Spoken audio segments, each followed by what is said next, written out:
어떤 분이 호주 시민권에 대해서 문의를 해주셨어요. 아이디 닉네임 강이라는 분께서 이게 00년생이 2000년생이라는 말씀이신가요? 예. 군필하셨고 국내 대학원에서 인공지능 분야 석사 입학 예정이고 IELTS 6.5, 그다음에 이탈리아 여자친구가 있는 상황. 미국 쪽 박사를 가고 싶기는 한데 지금 이 자금으로는 쉽지가 않죠. 오퍼를 받아서 장학금, 생활비까지 받아야지 아마 미국에서 공부를 할 수 있을 것 같고, 프랑스, 호주는 프랑스까지는 모르겠는데 호주는 사실은 이제 인공지능이라든가 이런 쪽 분야가 막 엄청 발달해 있지는 않았을 거예요. 왜냐면 호주가 이렇게 제조업이라던가 어떤 이런 첨단 산업에 대한 발전이 그렇게 좋은 나라는 아니에요. 못하고 완전히 무슨 뭐 개발도상국은 아닌데, 호주는 이런 제조업이라든가 4차 산업혁명 뭐 이런 분야에 있어서는 주로 그런 기술을 수입을 해서 활용을 하는 나라지 원천 기술을 가지고 있는 나라다라고 얘기하기에는 조금 어려워요. 그래서 여친이 미국 살다 왔는데 음식이 맞지 않는다고 해서, 그거는 여친이 이탈리아 분이니까 그렇죠. 이탈리아 분들이 입맛이 굉장히 까다로우세요. 그래서 미국에서 파는 이탈리아 음식은 사실 이탈리아 음식도 아니에요.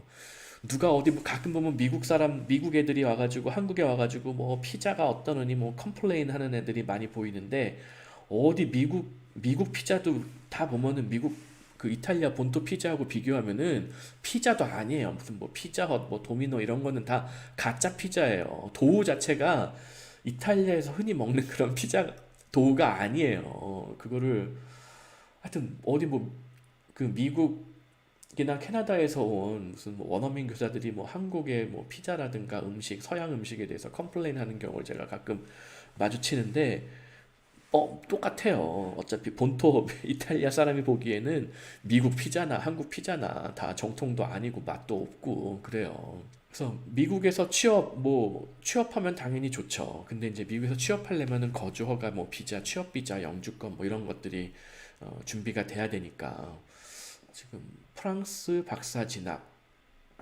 박사 졸업 후 프랑스 시민권 취득. 박사 진학할 수 있으면 좋죠.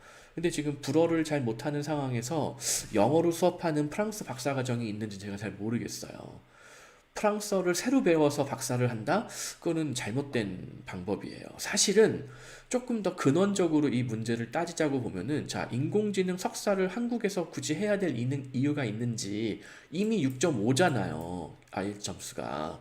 그럼 영어 공부 이 정도 가지고 이탈리아 여자친구랑 그냥 시빌 유니언만 하면은 지금이라도 당장 유럽에서 거주허가 받을 수가 있어요. 왜냐면 EU 시민권자의 배우자, 파트너이기 때문에 얼마든지 받을 수가 있거든요. 그러면은 스위스라든가 독일 같은 데에 영어로 수업하는 석사과정, 인공지능이라든가 뭐 AI라든가 뭐 데이터 사이언스라든가 뭐 하여튼 몇 가지 뭐 관련된 그런 과정들이 분명히 존재할 거라는 거예요. 독일, 스위스 정도에 영어로 수업하면서.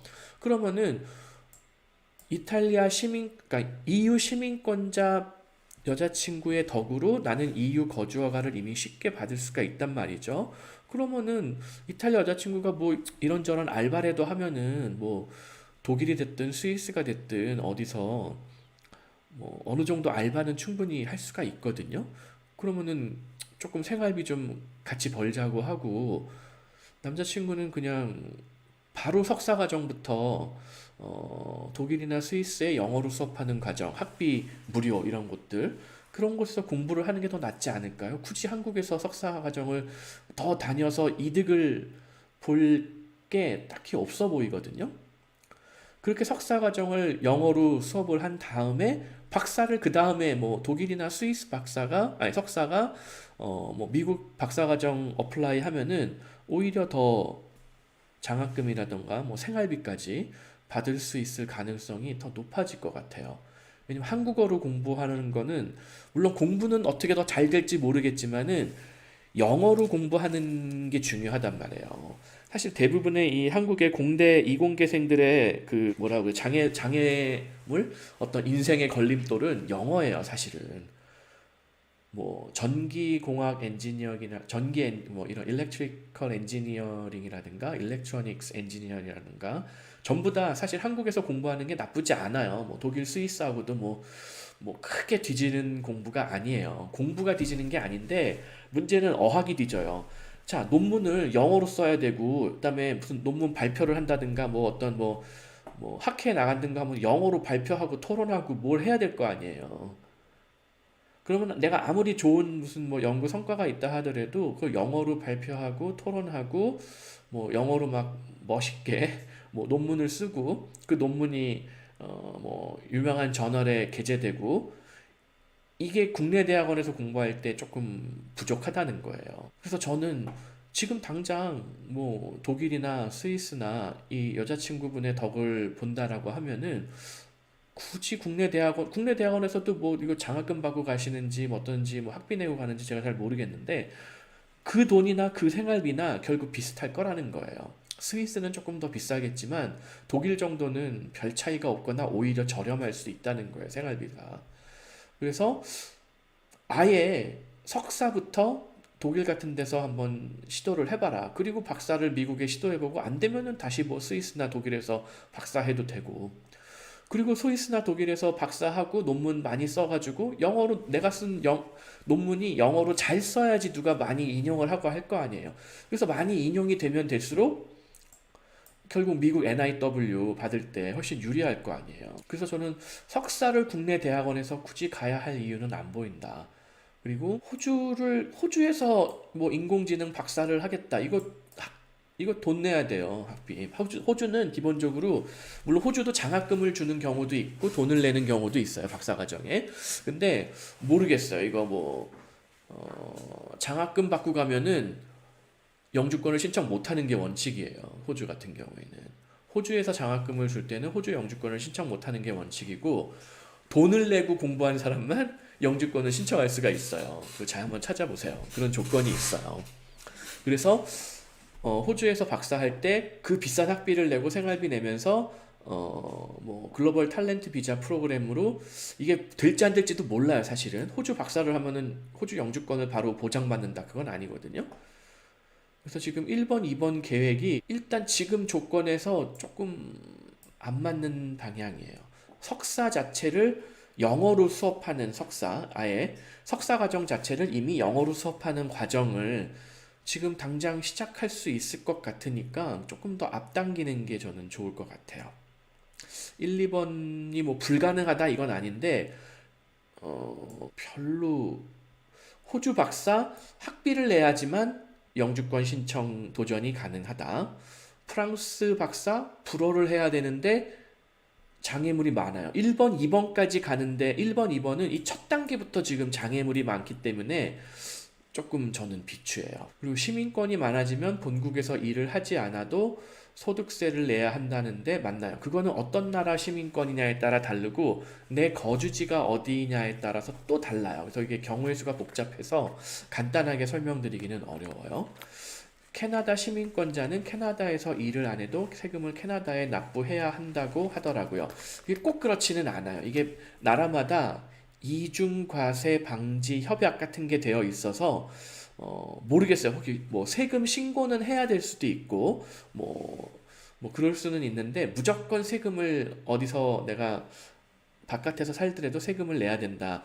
그거는 아닐 수도 있어요. 경우의 수가 굉장히 복잡해요. 3번 같은 경우에는 프랑스, 호주, 미국 다 그렇고 단 하나 아주 확실한 거는 미국은 그게 제일 철저해요.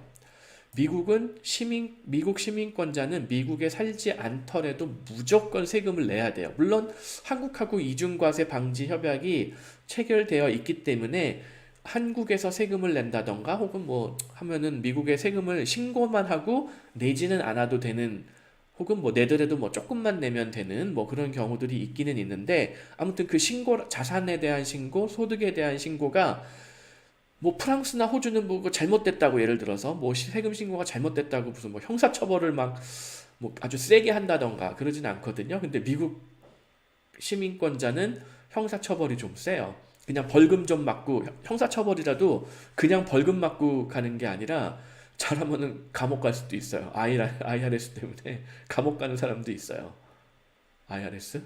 헷갈린다. IRS? 그 미국 국세청이 되게 좀 무서워요. 그래서 제 뭐 아는 친구들 뭐 지인들도 그렇고 실제로 한국에 있는 몇몇 재벌들도 보면은 미국 시민권을 아예 일부러 포기한 사람들도 꽤 많고 최근 들어서 좀 돈 좀 있다 하는 사람들은 오히려 미국 시민권 영주권을 뱉어내는 분들이 있으세요. 왜냐면은 뭐 세금을 탈세하겠다 이런 거는 아니겠지만은 내가 여기저기 막 자산도 복잡하게 여기저기 퍼져 있고 소득도 많은데 혹시라도 내가 실수로라도 무슨 소득이나 자산을 누락시켰는데 그게 IRS에서 그걸 발견했다. 그럼 그냥 벌금만 때려 맞고 끝나는 벌금도 어마어마하고 벌금도 어마어마할 뿐만 아니라 벌금으로 끝나는 게 아니라 재수 없으면 감옥 간다. 그 감옥도 아주 그 미국 감옥은 유럽 감옥하고 또 틀려가지고 유럽 감옥은 사실은 보면은 뭐 휴가 갔다 오는 느낌 뭐 이런 데들도 있는데 미국 감옥은 또 무시무시하잖아요. 그래서 하여튼 미국 시민권은 일부러 포기하는 사람도 있을 정도다 지금. 그래서 이런 부분을 한번 좀 따질 필요는 있습니다.